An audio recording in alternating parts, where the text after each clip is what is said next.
YouTube, it's Charles the Destroyer, and we are going to watch Jaiden Animation's first attempt at a Pokemon Nuzlocke. So grab your sackies, grab your bevies, let me know what you eat and drink down below. Let's get to watching. Within the Pokemon community, there's a set of self-imposed rules you can add to the games to make them more challenging, called... Because for some people, regular Pokemon games are not challenging enough. And then there's me, who does not like the grind and struggles the whole time. a Pokemon Nuzlocke. You can only catch the first Pokemon you run into per route. If a Pokemon faints, it dies and you can't use it anymore. And you have to nickname your Pokemon to get more attached to them. That means if you aren't careful, you can technically lose a Pokemon game under those conditions. I've wanted to do a Nuzlocke for the longest time. I've started a couple in the past, but never actually got to finish any because busy. But today's the day that all changes. I decided to make a video on my first full attempt at a Pokemon Ruby Nuzlocke. Let's see how it went. After breaking free from the back of the moving truck my mom stuffed me in and introducing myself to the neighbor Brendan, the kid that I always thought was a monkey said that he heard screaming up ahead. Professor Birch is getting mauled by this monkey kid. The sentient monkey. A level 2 Poochyena, so I let his Torchic out, and she scratches the crap out of it. He gifts me Torchic for rescuing him, and I name her Teriyaki, my first Pokemon. Walking up the route... Teriyaki looks like she's ready to throw the fuck down. Torchic for rescuing him, and I name her Teriyaki, my first... Look at that! Look at it! Teriyaki's about to scratch some faces. Pokemon. Walking up the route more, I run into Brendan, who challenges me to a battle, where Teriyaki proceeds to also scratch the crap out of his Mudkip. Good job, Teriyaki. You're 2 for 2. Doing great. Teriyaki violent as hell. Professor Birch gives me 5 Pokeballs, and the Nuzlocke has officially started. I walked back up to catch my first Pokemon and ran into a Zigzagoon. Alright, not the best, but I can work with this. You know, I think we're gonna have a really awesome adventure. Dude! So Teriyaki one-shotted Zigzagoon with a critical hit scratch, but whatever. Because Teriyaki's a level fucking 7. And has tasted blood and craves for more. Contain your murder a little bit, alright, guy? Route 102 is right around the corner, and that's where I was able to catch Corn the Seedot. Look at us, couple of friends ready to take on the Hoenn region. Watching the weird kid Wally struggle to catch his first Pokemon, I continued on to Route 104 and found a little Talo in the grass. Aggressive and screams and hungry? Oh yeah. I know your name. In Heidelberg Forest, a Team Magma grunt jumped- Is that not just fucking birds in general? Is that not just birds? Some random professor, so Ari and Teriyaki peck his eyes out. Oh, hello, Shroomish. I'm gonna name you Onion. I make it to Rustboro, and while getting ready to take on Roxanne's gym, Teriyaki kills another Zigzagoon I was about to catch. What's your problem with Zigzagoons, dude? But it turned out alright, because she also ended up evolving. Onion was able to destroy Roxanne with ease, and we got our first gym badge. Exiting the gym, we catch a glance that Team Magma is up to no good again. Something about the scorching earth or something. And this old man exclaims that they stole his Pico. Here's your dog. Also, your...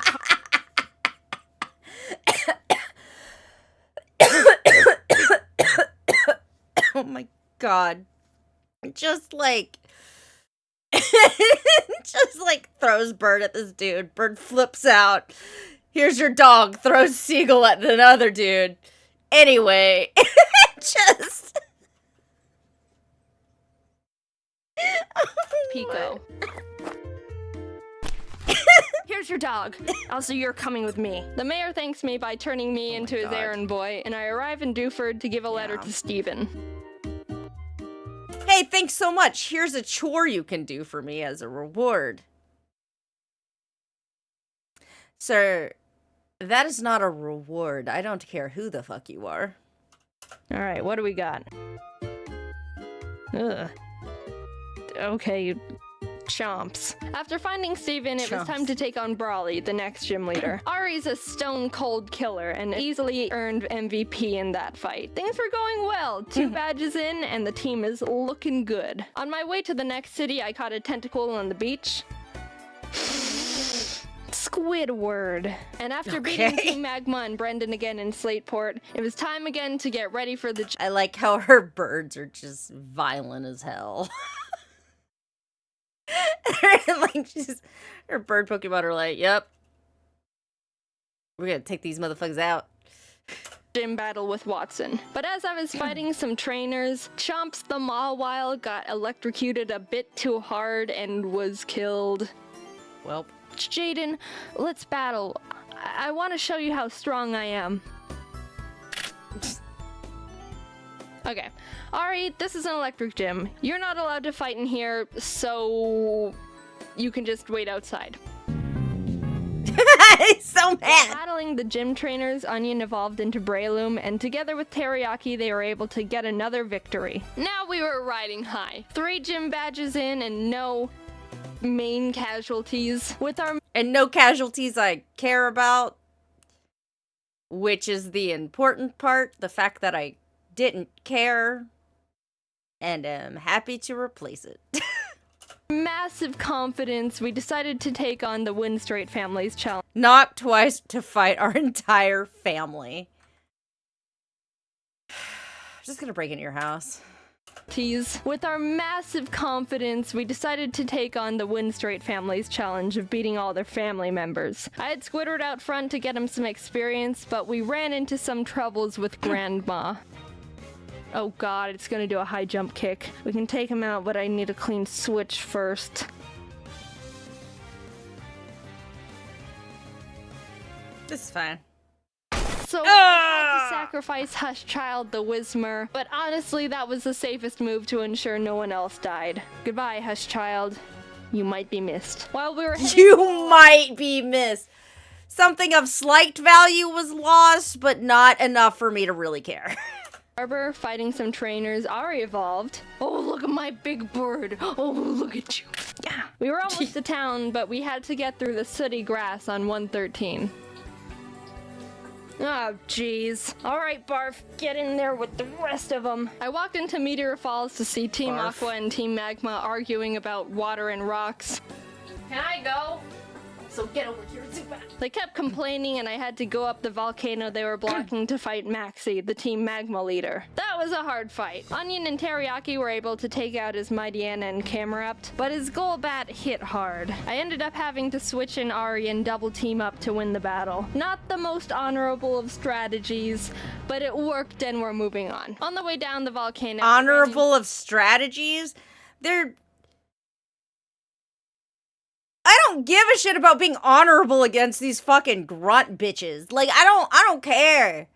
They're doing, like, evil, skeevy shit, and they're stealing Pokemon from people. They're, like, basically stealing people's pets. I'll catch you in a motherfucking alleyway and be like, what's my strongest Pokemon? Just to beat your face in. Like, I don't care. Like, honorable my ass. To a match shop. Oh, hello there, Chad. What? Chad. You're a female? Did I stutter? We arrived in Level Ridge Town and started getting... You're a female? You look like a Chad, though. And therefore... You're a female? Did I stutter? We arrived in Level Ridge Town and started getting through Flannery's gym. During that time, Squidward was almost killed by a Fury swiping Kecleon. Oh my gosh, that does a lot of damage. Stop!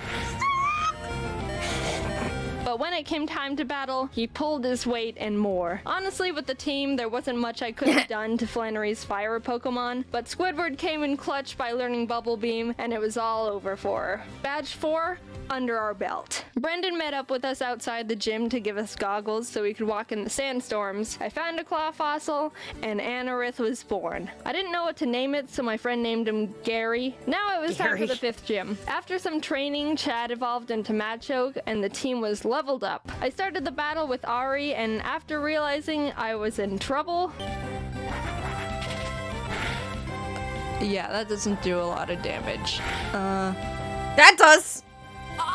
I managed to squeak by with more double teams. Ari was barely able to take out the first slacking, so when the second, stronger one came out, I knew I had to use a different strategy. I brought out Onion to leech seed it and try and get more chip damage in, which worked, but he was also killed by Slacking's facade, which I thought he could take. Chad Oh no, Onion! was able to finish off the rest of the fight, but that was the first death that actually hurt. I'm not crying. Someone's just chopping onions in here. But with every... She had to animate that. So it's chopping onions in here as the thing destroys her Pokemon in the background. I'm not crying. Someone's just chopping onions in here. Good lord. But with every down, there's an up. And Corn stepped up and was ready to fill Onion's spot. While passing through Mauville again, Watson asked us to help him turn off the city's generator. And while down there, I found a Magnemite. You wanna come with? Okay. We kept on our way, catching Spurky the Electrike, and while fighting some trainers, Corn survived 2 very close calls. He took a Swords Dance boosted Fury Cutter by Ninjask, and a misclick from me, which resulted in him tanking a wing attack from a Tailo. No! Corn, no! Oh! Dude, Corn, I'm so sorry. You're such a trooper. Good news is Squidward evolved while training, so that's neat. We arrived in Fortree City, and this was a gym I was really nervous about. Not only did we not have a good team to take on a... If you're weak to flying type moves, raise your hand. Flying type gym, but Winona's Altaria is notorious for sweeping teams if she sets up too many dragon dances. I went to the grass to train up the team, and the worst happened. Corn was killed by pin missile from a Zigzagoon. Wait, no. Stop, Corn! Damn. Corn, no, Corn! You monster, how could you do this? Is this why you kept trying to kill all the Zigzagoons? I want to... Teriyaki's like, I knew it. I knew it this whole time. There was a reason. Think that Corn sacrificed himself because he knew we were at too much of a disadvantage going into Winona's gym, and by opening up a space we could get the type advantage we needed to stand a chance. With a heavy heart, I brought Zip Zap Zop the Magnemite to the team and realized how much more grinding I was gonna have to do. I had to fight so many Merrills to get Zip Zap Zop on par with the rest of the team. You wanna know how many? The move Thunderbolt can be used 15 times before it runs out, and I had to go back to the Pokemon Center almost 6 separate times to refill it, meaning Zip Zap Zop killed more than 80 Merrill that were living in that lake. Winona led with Swellow, which Zip Zap Zop was able to take out, but she immediately brought out Altaria, which made me very scared because I know she's got Earthquake on that thing. I didn't have a clean switch, and I knew no one on the team could take 2 hits from this Cloud Bird, so I ultimately decided that I'd have to have Zip Zap Zop paralyze it in exchange for his death. Goodbye, Zip Zap Zop. You weren't here for long, but your efforts will not be in vain. Oh my god! Somehow Zip Zap Zop lived the earthquake on 2 HP like a mad lad. Let's go, Zip Corn Zap must Zop. have been looking down on us for that one because there was definitely a 90% chance Zip Zap Zop was supposed to die there. With that string of luck, I was able to switch Arian for Zip Zap Zop to predict another earthquake and started chipping away at the Altaria, which was not gonna be easy. She was already starting to stack up those dragon dances, which make her moves even more powerful, and I was legitimately dragon dances, which make her moves even more powerful, and I was legitimately sweating. But with what little luck we had left, Winona got greedy and tried to get in that last dragon dance, and that's when Ari was able to swoop in and snipe that kill. If that Altaria would have decided to attack at any point, she would have one-shotted anyone and everyone on my team. Thank you, Corn.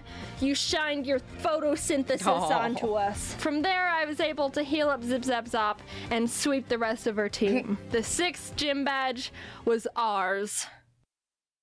Outside the Safari Zone, I found a Duskull I was able to catch. I tried to have Gary on the team since resurrecting him from the dirt, but he honestly has like no moves that do damage, so I decided to replace him with Sin. We arrived in Lily Cove and go into the computer. Gary, I resurrected you so I could shove you in a computer. I tried fishing on the beach for a Pokemon, but Chad punched the Whalmer I reeled up too hard and killed it. We stormed Team Magma's base, and while trying to get the Master Ball they've got on the ground, an Electrode exploded and almost killed Chad, which was uncalled for. After beating their admin, they escaped into a submarine, and I went on to fight the next gym. Tate and Liza were the first double battle gym leaders, and I didn't realize until too late that I was just a tad underleveled for them. Oh no. They don't have any more than 2 Pokemon, so I think we should be okay. 42? Well, uh-oh. Sin and Zip-Zop made a good duo, being able to confuse and paralyze them, but Solrock managed to get off a Sunny Day powered flamethrower in Zip-Zop-Zop's face, which totally killed him. That really sucked. He put in so much work for the team and really carried us this far. The rest of this fight's for you, Zip-Zap-Zop. Squidward came out, and together with Sin, were able to finish off the duo, getting us our 7th gym badge. Alright, Spurky, you're up. I think I single-handed— Not just that, not just like leveling it to your other characters. You need to level everything, because apparently you're under-leveled now. Which means you need to be grinding, baby. You need to be on that grind. Wiped out the entire water Pokemon population between Zip-Zap-Zop and Spurky. I went to Shoal Cave and caught Blubby the Spheal, and went out to take on Maxie one last time. For some reason, I didn't learn my lesson when being underleveled for Tate and Liza, because I was even more underleveled for Maxie. Mightyena. It doesn't go down?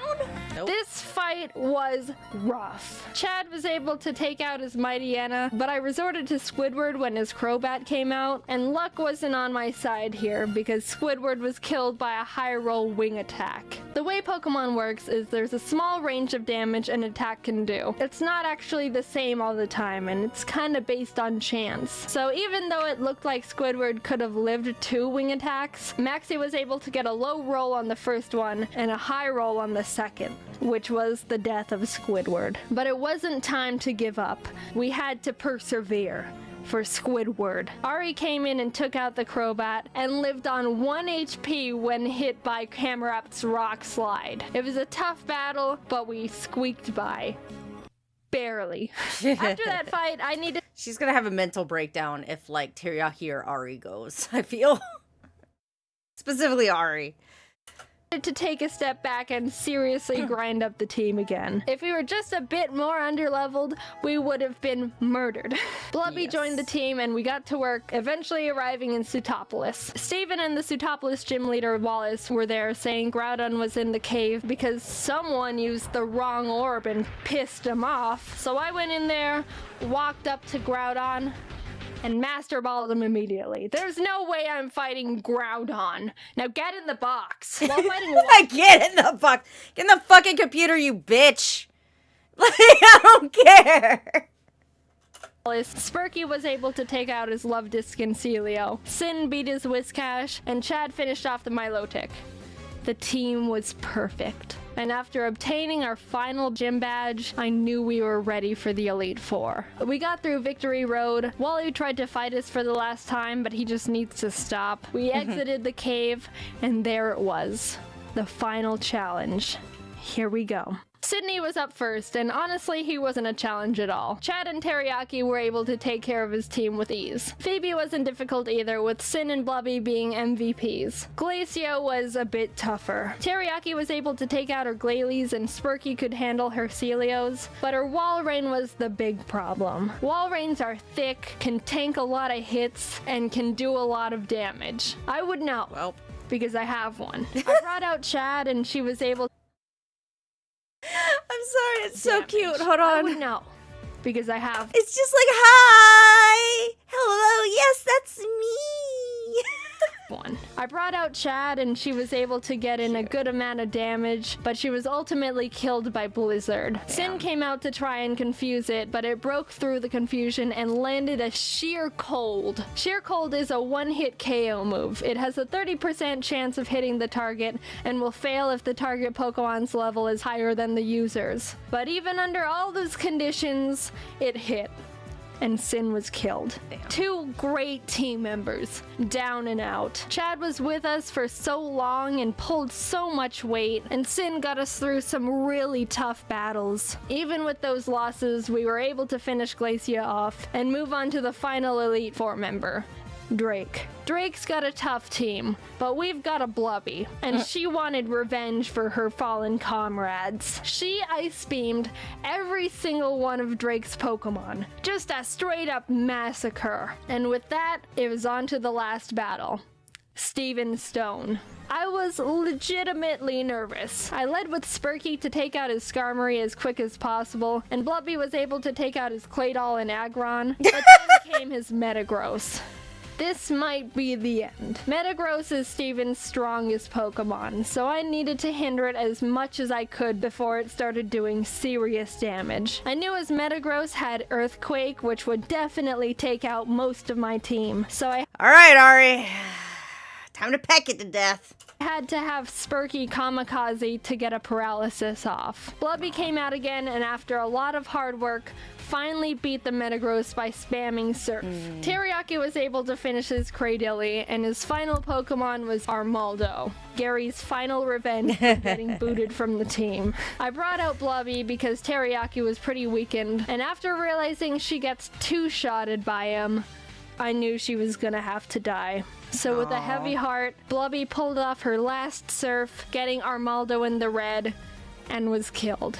Teriyaki, the Pokemon who's been with us from the start, who's seen her friends die in front of her. Who has a taste for blood already. The OG refused to let any more murder happen.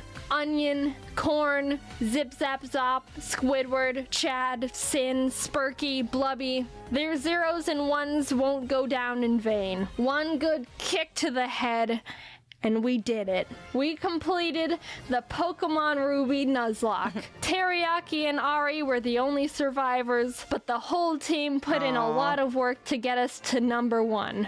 A cheers to the true Mad Lads. What was in the sky? Hold on. To the true Mad Oh, okay. That legendary. All right. Lads. Aw. I don't think I could do a Nuzlocke. I think I would get too sad. First of all, it would take me so fucking long to do it. And I'd get pissed off constantly. And I would give up because I'd just be like, I don't have time for this. But also, I would be too sad every time one of them died. Like, I couldn't handle it emotionally.